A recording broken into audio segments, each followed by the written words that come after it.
Okay. 'లోకా' నుంచి second పార్ట్‌కి కొంచెం ఒక హింట్ లాంటిది, ఒక టీజర్ లాంటిది ఇచ్చారట. I'm excited to watch it. Tovino Thomas and Dulquer Salmaan ఇద్దరు ఉన్నారట ఆ వీడియోలో.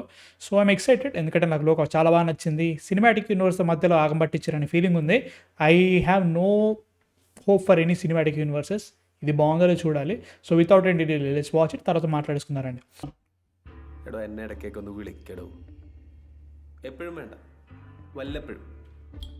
ഒരു 50 കൊല്ലം കൂടുമ്പോഴോ 100 കൊല്ലം കൂടുമ്പോഴോ. ఓహో!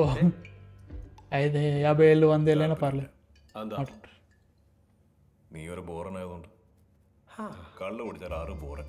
ഞാൻ ബോറനോ? താനാടോ ബോറൻ? ഞാൻ ഫണ്ണ. പിന്നെ മിസ്റ്റർ, ഈ കള്ളുകൂടി ഞങ്ങളെ ചാത്തന്മാരുടെ ഒരു ബേസിക് ട്രീറ്റ് ആണ്.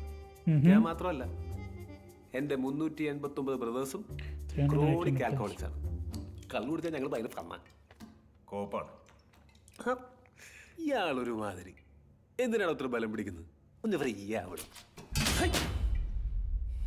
ఓకే.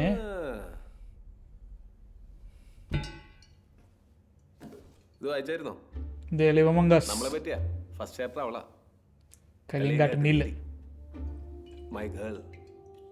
ఆహా. ചാപ്റ്റർ 2 ഞാനാ മോനെ. ആയിക്കോട്ടെ. So chapter 2 చేతనన్నమాట. ഞാൻ വായിച്ചായിരുന്നു. ഒരു കാര്യം ചോദിക്കട്ടെ, ഹിറ്റ്ലറിന് തട്ടിയത് താനല്ലടോ? ఓ സത്യം പറ. അല്ല, ഇതിനകത്ത് അങ്ങനെയൊക്കെ എഴുതി വെച്ചേക്കുന്നത്, അതുകൊണ്ട് ചോദിച്ചാ. നിനക്കിപ്പോൾ എന്താ വേണ്ടേ? దుల్కర్కి వైట్ హెయిర్ ఉంది. ఓకే. എൻ്റെ ചേട്ടൻ പുറത്തിറങ്ങിയിട്ടുണ്ട്. പറഞ്ഞായിരുന്നോ? പുള്ളി എൻ്റെ അത്ര ഫണ്ണല്ല, ഇച്ചിരി വയലൻ്റാ. അറിയാം. മൂത്തോനും തന്നെയാണോ അവന് വേണ്ടത്? ఓకే. പേടിയൊന്നുമില്ല, എന്നാലും ചേട്ടനല്ലേ. അതിന് എന്തെങ്കിലും സഹായം ആവശ്യം വന്നാൽ വിളിക്കും. വരുമോ? ഇയാൾക്ക് കൂട്ടം ജാടയാണ്. വരാന്ന് പറയടോ. അവനൊരു ഭ്രാന്തനാണ്. നിന്റെയൊക്കെ കുടുംബ പ്രശ്നത്തിൽ ഞാനതിന് തരണം. ബ്രോ, നമ്മളൊക്കെ ഒരു കുടുംബമല്ലേ ബ്രോ? അല്ല ബ്രോ. కత్తలు వేసుకొని పోతున్నాడుగా.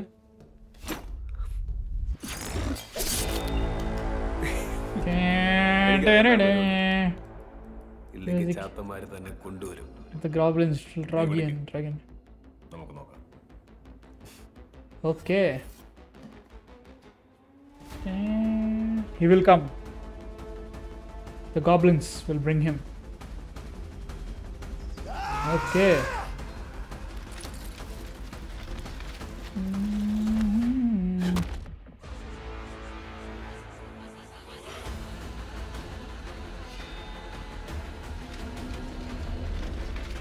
Okay. Loka. Chapter 2. Great.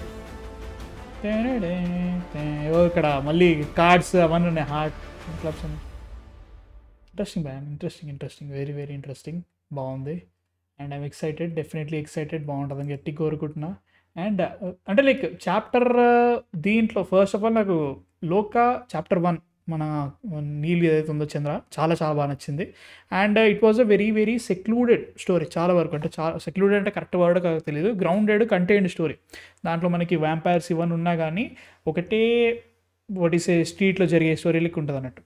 వీళ్ళ సీన్స్ ఎప్పుడైతే వచ్చినాయో, టొవినో థామస్, దుల్కర్ సల్మాన్ లాస్ట్లో వచ్చిండో, ఇవన్నీ కూడా ఆ కంటెంట్ స్టోరీ నుంచి బయటకు తీసుకొచ్చి ఇంకేదో వరల్డ్ ఉన్నట్టు చూపించింది. సో దానివల్ల నాకు కొంచెం ఎక్స్పీరియన్స్ తొబ్బింది. అంటే ఎందుకురా అనే ఫీలింగ్ అయితే గ్యారంటీగా వచ్చింది. సినిమాటిక్ యూనివర్సెస్ పొటెన్షియల్ ఉందంటే చాలా గట్టి పొటెన్షియల్ ఉంది గ్యారంటీగా. బట్ ఇప్పుడు వీళ్ళు చేసే ఏదైతే ఉందో, ఇప్పుడు చాప్టర్ 2లో కూడా దుల్కర్ని తెప్పిద్దామనే ఆలోచన ఏదైతే ఉందో, దీనికి పెట్టడం సినిమాటిక్ యూనివర్స్ని నూకద్దు, ఆ క్యారెక్టర్ని నూకండి. అంటే లైక్ ఇన్ టర్మ్స్ కరెక్టే. ఇప్పుడు లెట్స్ చేస్తే మనకి టొవినో థామస్ క్యారెక్టర్ ఏదైతే ఉందో, హీ హ్యాస్ 389 బ్రదర్స్. దాంట్లో ఎంతమంది వస్తారు గాబ్లిన్స్, ఒక్కడే విలన్ ఉన్నాడా, ఇంతమంది ఒకటేసారి టొవినో థామస్ కిందకి వచ్చేస్తారు, ఇవన్నీ ఉంటాయి. ఇప్పుడు టెక్నికల్లీ నువ్వేం చేయాలంటే దుల్కర్ సల్మాన్నే కాకుండా you have to bring Kalyani Priyadarshan in this one.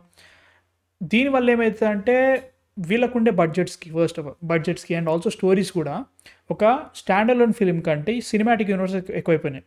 దానివల్ల ప్రతి ఒక్కరు క్యామియోలు చేయాలి, ప్రతి ఒక్కరు స్టోరీలు యాడ్ కావాలి, అది కంపల్సరీగా మీనింగ్ ఉండాలి. ఏదో జస్ట్ ఏదో పెట్టాలన్నట్టు పెట్టద్దు. అది నాకు టెన్షన్ అన్నమాట. సో సినిమాటిక్ యూనివర్స్ వల్ల ఇదే ప్రాబ్లం. ఇప్పుడు లియో తీసుకున్నా అది అవసరం లేకుండా క్యామెరాస్ పెట్టినట్టు అనిపిస్తూ ఉంటుంది. సినిమాకి దానికి సంబంధం వెళ్ళి లాస్ట్ ఏదో పెట్టినాం, అది దరిద్రంగా ఉంటుంది. అండ్ ఇప్పుడు వచ్చే నెక్స్ట్ సినిమాలు కానీ ఇప్పుడు మనకేంది సాహో అండ్ ఓజీ నడుస్తుంది కదా, సాహో అండ్ ఓజీ వడిసే సాహో 2 ఓజీ 2 కాకుండా సాహో క్రాస్ ఓజీ 2 పెట్టేస్తే సరిపోతుంది, అది ఒకటే సినిమా అయిపోయింది. ఇప్పుడు మళ్ళీ నువ్వు నాని తీసుకొచ్చి ఇవన్నీ ఇట్లా ఇదంతా తలకాయ నొప్పి అనమాట. సో ఇవన్నీ కూడా లోకా లాంటి సినిమాటిక్ న్యూస్ పెట్టడం వల్ల దీంట్లో ఎంతవరకు ఆ వరల్డ్ని ఎక్స్పాండ్ చేస్తారు. ఎక్స్పాండ్ చేయడం కరెక్టే, ఎక్స్పాండ్ చేసే అంత గొప్ప స్టోరీ ఉందా, దానికి మంచి క్యారెక్టర్స్ ఉన్నాయా, లైక్ చాలా చాలా కష్టం సినిమాటిక్ యూనివర్స్ నడిపించాలంటే. సో దీన్ని వీళ్ళు ఎలా చూపిస్తారో ఐఎమ్ ఎక్సైటెడ్. డెఫినెట్లీ వెళ్తానంటే ఖచ్చితంగా వెళ్తా, ఆబ్వియస్లీ వెళ్తా bro. And Dominic Arun is also directing this one also. Third పార్టీకి స్టోరీ రెడీ చేసుకున్నారట, అది ఎప్పుడు అవుతుందో 2026లో ఈ సినిమా రిలీజ్ అయ్యే ఛాన్స్ ఉంది. I'm thinking like maybe September 2026, ఎందుకంటే వీళ్ళు చాలా తొందరగా షూట్ చేస్తారు. అండ్ టెక్నికల్లీ ఫస్ట్ మూవీ కంటే ఎక్కువ బడ్జెట్ ఉంటుంది. So pre visualization pre production ఎక్కువ చేస్తారు అనుకుంటున్నాను నేనైతే మాత్రం, బడ్జెట్ పెరిగింది కాబట్టి. అండ్ ఆల్సో చాలా వరకు సీజీ మీద ఎక్కువ ఉంటుంది, డిపెండ్స్. ఎందుకంటే మనకి లోకాల తెలుస్తుంది కొంచెం వాళ్ళు ఆ బడ్జెట్ని బాగా దూకడానికి ట్రై చేస్తూ ఉంటారు. సో దాన్ని చూసుకున్నా కానీ I'm excited for this one. ఇంకా టొవినో థామస్ క్యారెక్టర్ అంత బాగా నచ్చింది అంటే ఫస్ట్ దాంట్లో అంతేం లేదు, he was a fun character, okay. So దాన్ని యూజ్ చేసుకొని వీళ్ళ వరల్డ్ ఇంకెలా చూపిస్తారో చూడాలి. Like vampire and everything interesting. Chetan అనేది నాకు అంత పెద్దది తెలియదు, గాబ్లిన్ అనేది జస్ట్ నేను బ్రహ్మయుగంలో చూసాను, తర్వాత ఇంకేది తెలియదు నాకు. దీంట్లో మళ్ళీ Odiyan as Dulquer Salmaan and Mammootty will be the Moothon, అదే మన ఎల్డర్ అని అన్నారు. So I'm excited for that. మీకు ఎలా అనిపించింది లోకా 1 తర్వాత ఇది లోకా 2 వస్తుందంట, మీకు ఎలా అనిపించింది కింద కామెంట్స్లో చెప్పండి. అండ్ ఇంకా ఆలిస్ ఇన్ బార్డర్లాండ్ ఇంకా కంప్లీట్ చేయలేదు, ఇంకా చాలా ఉంది, వర్క్ అయిపోయింది, బిజీ అయిపోయింది. వీలైతే చేస్తారు రివ్యూ, లేదంటే మనం సండే నాడు మాట్లాడేసుకుందాం. అండ్ నెక్స్ట్ వీడియోతో మళ్ళీ కలుస్తాం. అంతవరకు man of fiction signing off.